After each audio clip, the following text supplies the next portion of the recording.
chakula hapa nchini KNDI linawaleta pamoja wataalamu wa masuala ya chakula kutoka kanda hii ili kujadili swala la ukosefu wa usawa katika mfumo wa chakula ambao huchangia lishe duni.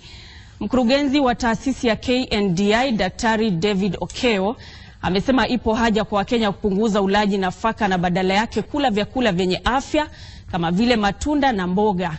Daktari Okeo alitoa wito kwa watekelezaji sera kushughulikia dosari zilizopo katika mfumo wa chakula, hususan zile zinazoathiri watu wasiojiweza katika jamii. The focus here is to look at matters that determine health, and from this time round we are focusing on nutrition sensitive agriculture alongside issues to do with environment, issues to do with indigenous knowledge and matters of maternal mother and child. Most of our researchers have conducted studies, but they are basically kept in the shelves within the universities. So we want to give them a platform where they can bring on board those researchers. And from the researchers, our team will have to come up with various critical issues in terms of policy briefs that can inform policymakers based on evidence that is coming from real and rigorous research.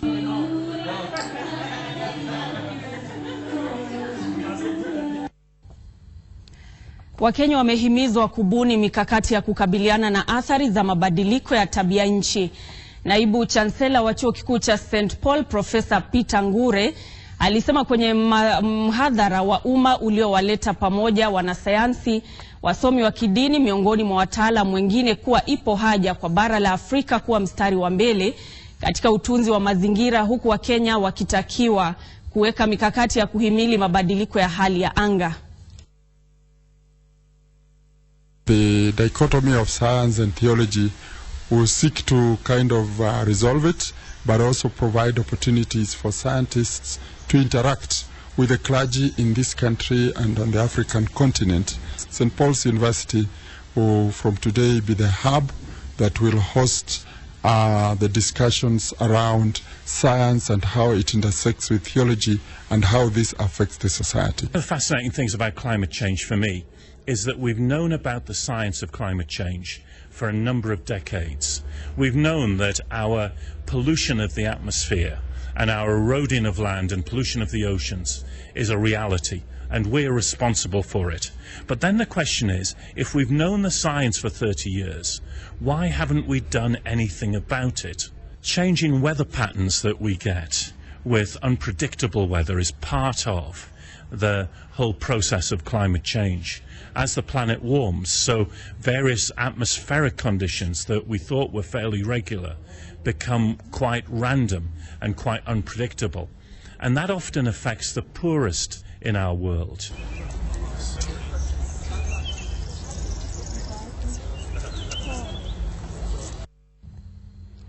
Tukielekea katika kaunti ya Garissa ni kwamba wakazi katika kaunti hiyo wameelezea wasiwasi kuhusu uharibifu wa mazingira unaotokana na shughuli za wakimbizi katika eneo hilo.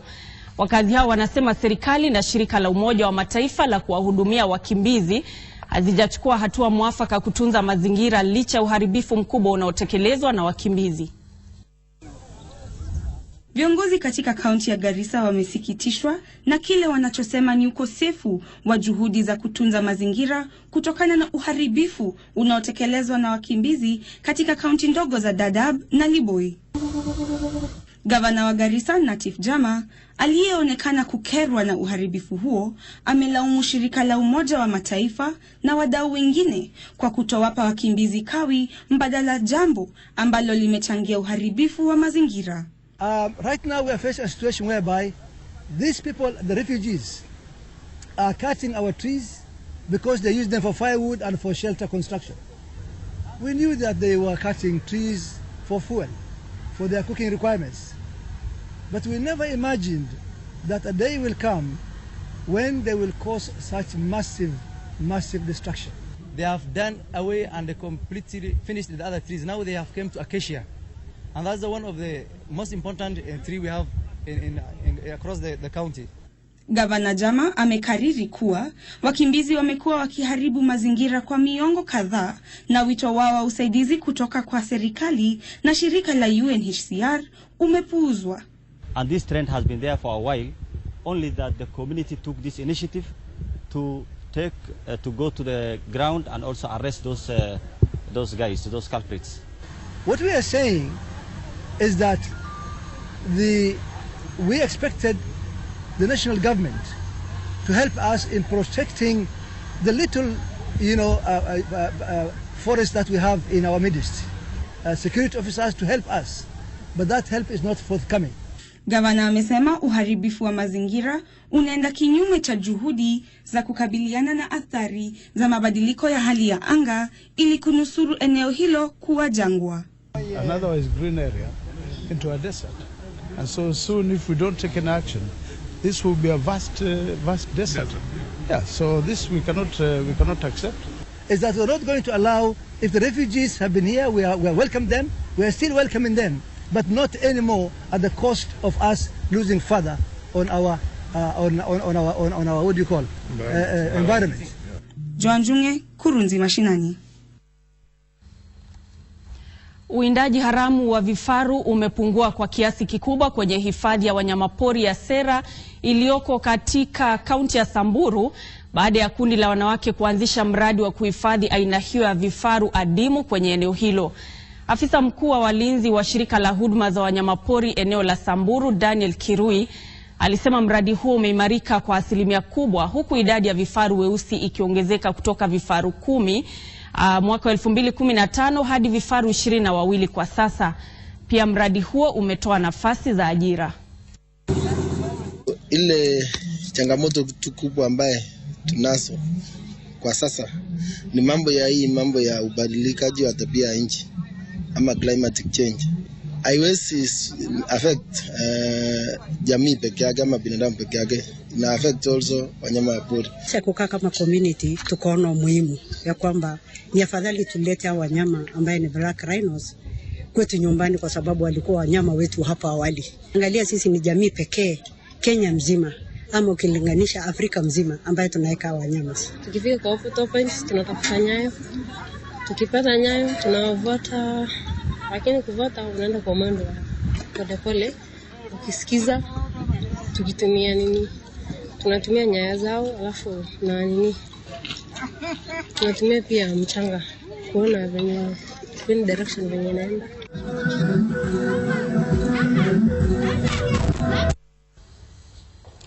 Baadhi ya waumini wa dini ya Kiislamu katika kaunti ya Isiolo wametoa wito wa kuangazia upya sheria inayoruhusu mahusiano ya jinsia moja humu nchini kuwa na haki ya kutangamana, wakisema uamuzi huo ni kinyume na maadili ya Wakenya. Wakikashfu uamuzi huo uliotolewa na mahakama ya juu, viongozi hao wa kidini wamemhimiza rais kuingilia kati swala hilo, wakisema ya kwamba mahusiano kama hayo yanatishia maadili ya kifamilia humu nchini.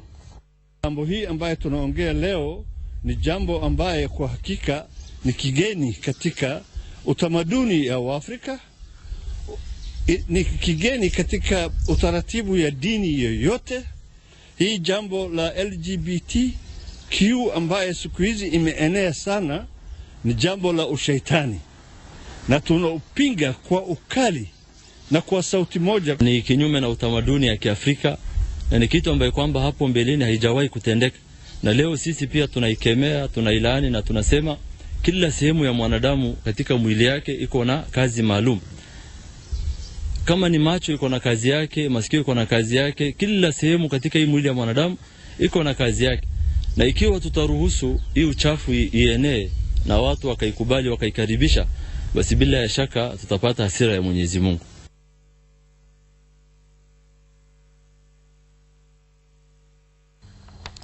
Viongozi katika kaunti ya Tana River wameelezea wasiwasi kuhusu uharibifu wa ekolojia. Wakiongozwa na gavana Dado Godana, viongozi hao wanadai kuwa majanga asilia yanayokumba eneo hilo yanatokana na shughuli za ujenzi kando ya nyanda za juu za mto Tana. Kaunti ya Tana River, Dado Godana amesema maboa makubwa yaliyojengwa kando ya mto Tana yamechangia ukame na mafuriko. Huku mnaupa sifa lakini kwa upande mwingine mnajenga dams, mnamaliza mto. Then you say you feed the nation. How do you feed the nation? How do you feed the nation? What is the best thing to do? Do you preserve it? Do you develop it? Ndio uitumie au unaiua huku ukisifu? That's one. That is one. Mambo ya dams kule juu isiposimama, there is no tanner that will ever feed the nation. We cannot even feed ourselves even today, kwa sababu mmemaliza mto. Aliongeza kuwa mvua ya El Nino itakuwa baraka kwa wakazi, kwani maji kutoka mto Tana yatapenya kwenye mashamba ya wakazi na kuacha udongo wenye rutuba. Matumaini hawa yako kwa El Nino. El Nino ni ya Mungu amepanga, na tunaomba ailete, kwa sababu ndio mto huu utajaa. Ukijaa utafurika, mazingira yatakuwa mazuri, maziwa yatajaa, samaki watakuwa, ndege tutawapata. Mbunge wa Garsen Ali Wario alitoa wito kwa serikali ya kaunti hiyo kuajiri maafisa wa kutosha matibabu ili kujiandaa na ujio wa mvua ya El Nino. Kundi linaloshughulikia masuala ya wakimbizi wa ndani kwa ndani humu nchini limetoa wito wa kutumia mfumo mbadala wa usuluhishaji wa mizozo kutatua mizozo inayozingira ardhi iliyonunuliwa na serikali kutoa makao kwa wakimbizi. Kundi hilo limedai kuwa kesi zilizowasilishwa mahakamani zimewanyima maelfu ya wakimbizi wa ndani kwa ndani nafasi ya kuendeleza shughuli kwenye ardhi yao. Kundi hilo limetaja kucheleweshwa kwa haki na mwingilio wa wanasiasa na vilevile wawekezaji wenye ushawishi mkubwa kuwa sababu zinazowanyima wakimbizi haki zao za kuwa na makao. Kuna watu walielekea mahakamani na kuweza kutatiza shughuli zote za National Land Commission.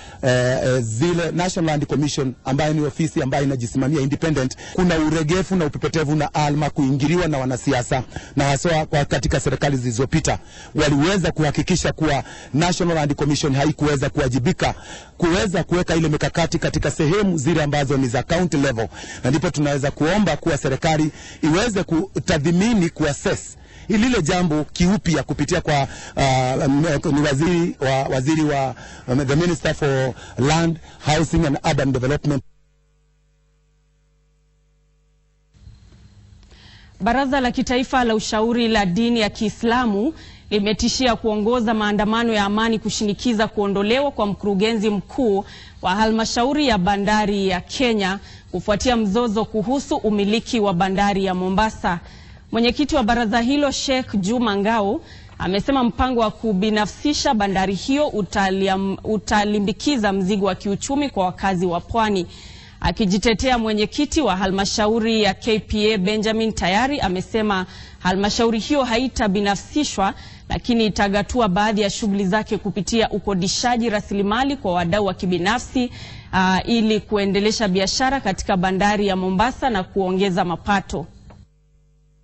Tunataka MD wa KPA abadilishwe. Tunataka MD atoke hapa kwetu coast, kwa sababu bandari iko coast. Mambo ya MD kutoka ugeni hatutaki, na tuseme si ukabila, ni devolution. Devolution ni watu wa kila eneo wapewe masharti ya kwao. Poti iko coast, lazima mtu wa bandari awe mtu wa pwani, na hivyo vikubwa wapatikane wa pwani, halafu wengine waingie.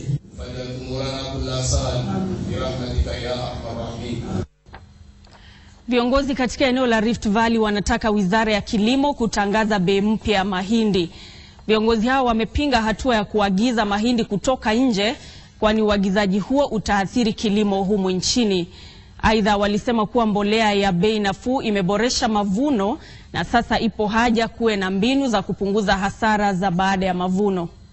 No more importation of maize until the current grain is harvested and is put to the market at a good price that is going to benefit mkulima. Nauliza serikali wasiagize mahindi hata kidogo.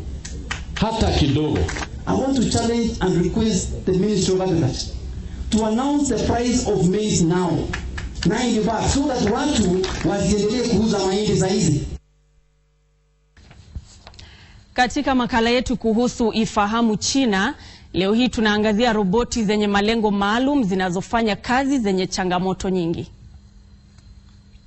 Wanaunganisha roboti zenye malengo maalum na teknolojia ya kisasa kama vile akili bandia yani AI ili kufanya kazi mbalimbali zenye changamoto na hatari, ikiwa ni pamoja na upasuaji wa uti wa mgongo. Ni kutokana na roboti na akili bandia, madaktari wa mifupa katika hospitali ya 3 ya chuo kikuu cha Pekin huko mjini Beijing wanajaribu roboti ya upasuaji kufanya upasuaji wa uti wa mgongo, kutoka kwa kupanga njia ya upasuaji hadi kuondolewa kwa tishu za mifupa. Mwezi Julai mwaka